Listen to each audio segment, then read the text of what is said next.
Assalamualaikum warahmatullahi wabarakatuh. Bismillahirrahmanirrahim. Alhamdulillahirrahmanirrahim. Assalatu wassalamu ala asyrafil anbiya'i wal mursalin wa ala alihi wa sahbihi ajmain. Amma ba'du. Puji syukur kehadirat Allah Subhanahu wa taala yang telah memberikan kita limpahan rahmat dan karunia-Nya sehingga kita bisa berkumpul di tempat ini.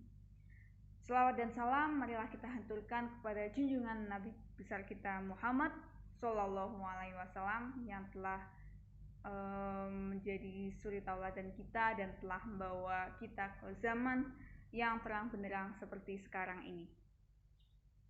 Mari kita bersyukur ya Bapak Ibu saudara-saudara sekalian bahwa kita masih diberi nikmat untuk berkumpul di acara Halakoh Kesehatan Pencegahan Penyebaran COVID-19 yang diadakan oleh pimpinan cabang Nasyatul Aisyah Serawang ini.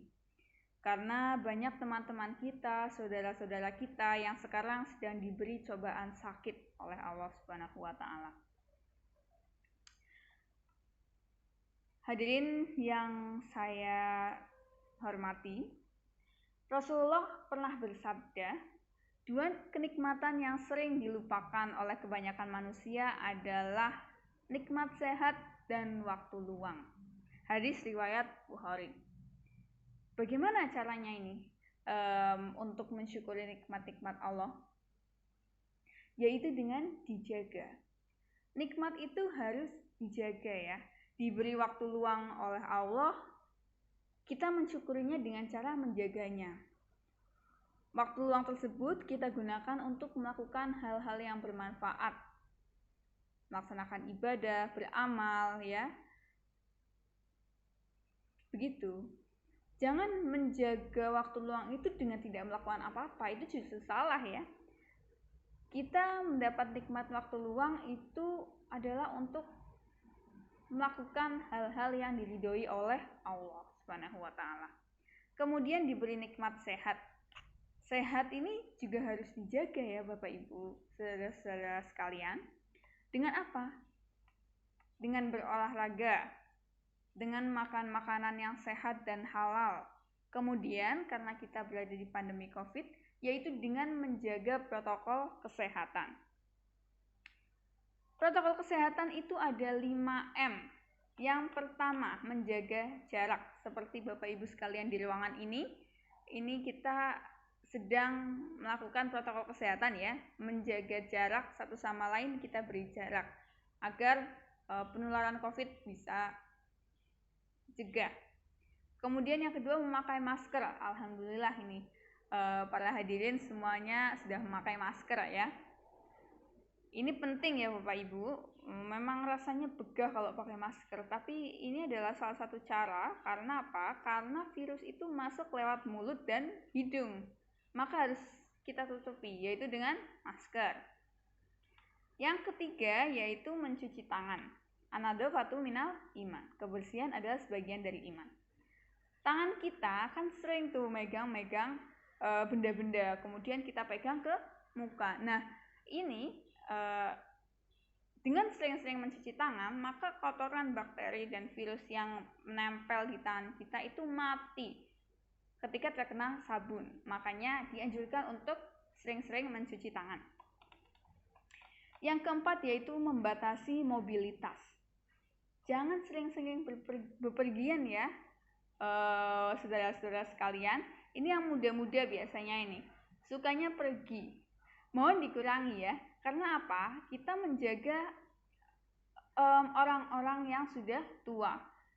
Karena mungkin yang muda berpikirannya daya tahan tubuhnya kuat. Corona itu cuma ya paling sakit sebentar terus habis itu sehat.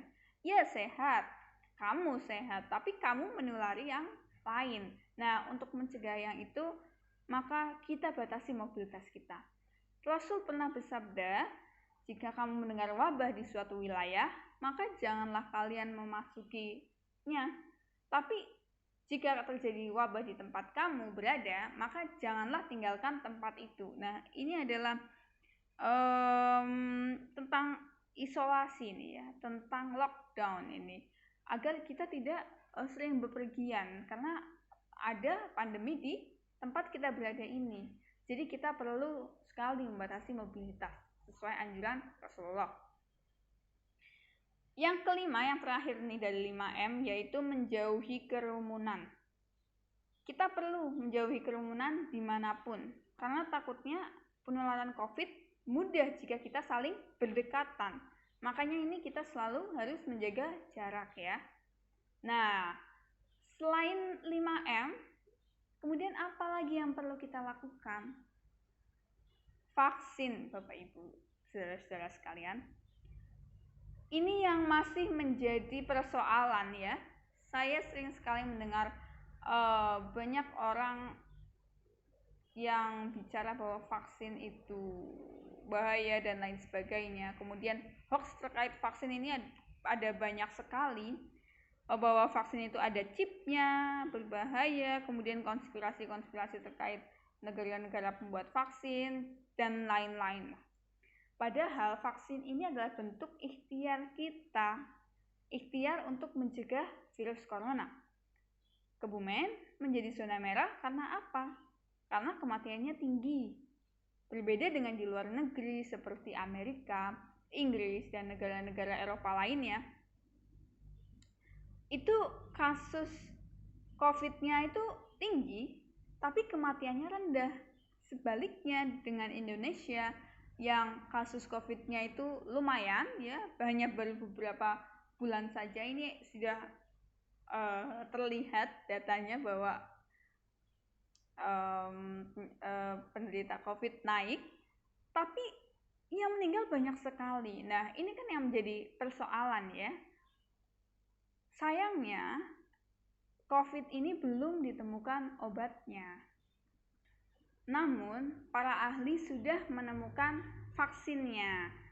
Vaksin ini yang akan membuat seseorang terhindar akan virus corona. Dalam surat Al-Maidah ayat 32, Allah berfirman bahwa barang siapa yang membunuh seorang manusia, maka seakan-akan dia telah membunuh seluruh umat manusia.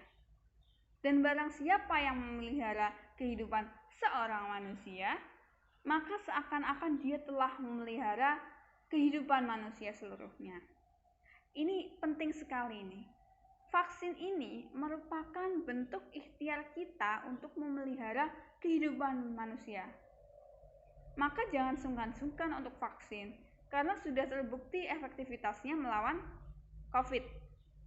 Namun masih aja ada orang yang bilang bahwa vaksin haram dan lain sebagainya. Lalu mari kita lihat Al-Baqarah ayat 173. Allah berfirman bahwa sesungguhnya Dia hanya mengharamkan atasmu bangkai, darah, daging babi, dan daging yang disembelih tanpa mengucap nama Allah.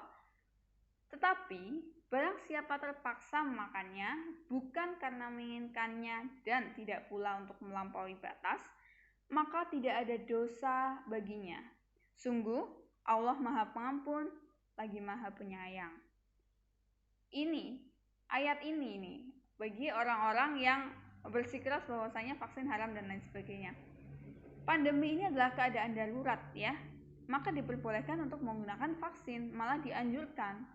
Karena ini merupakan persoalan kehidupan umat manusia. Coba bayangkan Bapak Ibu, total kematian akibat COVID di seluruh dunia mencapai 4 juta lebih. Sedangkan di Indonesia kematian akibat COVID mencapai 120.000 lebih.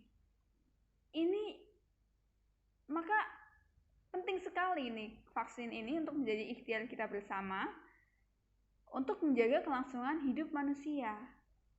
Sekarang pemerintah sudah membuka pintu lebar-lebar untuk yang ingin vaksin. Di puskesmas masing-masing juga sudah diadakan. Kemudian PKU Muhammadiyah di Kebumen juga beberapa sudah mengadakan vaksin. Silakan untuk mendaftar. Vaksin mumpung gratis, sehingga kita bisa terhindar dari virus corona ini. Kemudian yang terakhir, yaitu menjaga kesabaran dan meningkatkan keimanan kita. COVID ini merupakan ujian dari Allah. pada kita semua, maka mari kita tingkatkan amal ibadah kita. Insya Allah kita bisa melalui pandemi COVID ini. Seperti firman Allah, wasta'inu bisabri wassalah. Jadikanlah sabar dan sholat sebagai penolongmu. Teman-teman kita, saudara-saudara kita, banyak yang sudah pergi mendahului kita di masa pandemi ini. Hendaknya kita bersabar dan terus meningkatkan amal ibadah kita. Karena ini sebagai pengingat ya bahwa kita juga akan meninggal. Nah, bagaimana kita tinggal mempersiapkan bekal kita yang akan kita bawa di hari kiamat nanti. Tinggal kita bagaimana menghadapi situasi pandemi COVID ini yang penuh kesusahan ini. Berbagai sektor terkena, sektor ekonomi, pendidikan, kesehatan, dan lain sebagainya. Maka dengan dua kunci tadi, sabar dan sholat, maka insya Allah kita mampu melalui pandemi COVID ini. Amin. Jadi mari Bapak Ibu, saudara-saudara sekalian, kita mencegah penyebaran COVID ini dengan yang pertama tadi 5M. Menjaga jarak, memakai masker. Yang ketiga, mencuci tangan. Yang keempat, membatasi mobilitas. Yang terakhir, menjauhi kerumunan. Kemudian vaksin ya yang sangat dianjurkan karena ini efektivitasnya cukup tinggi untuk menghadapi COVID. Dan yang terakhir, dalam menghadapi pandemi COVID ini, mari kita tingkatkan keimanan serta menjaga kesabaran kita semua. Insya Allah kita mampu melalui pandemi COVID ini. Hanya itu yang bisa saya sampaikan, kurang lebihnya saya mohon maaf. Billahi fi sabilil haq, fastabiqul khairat. Wassalamualaikum warahmatullahi wabarakatuh.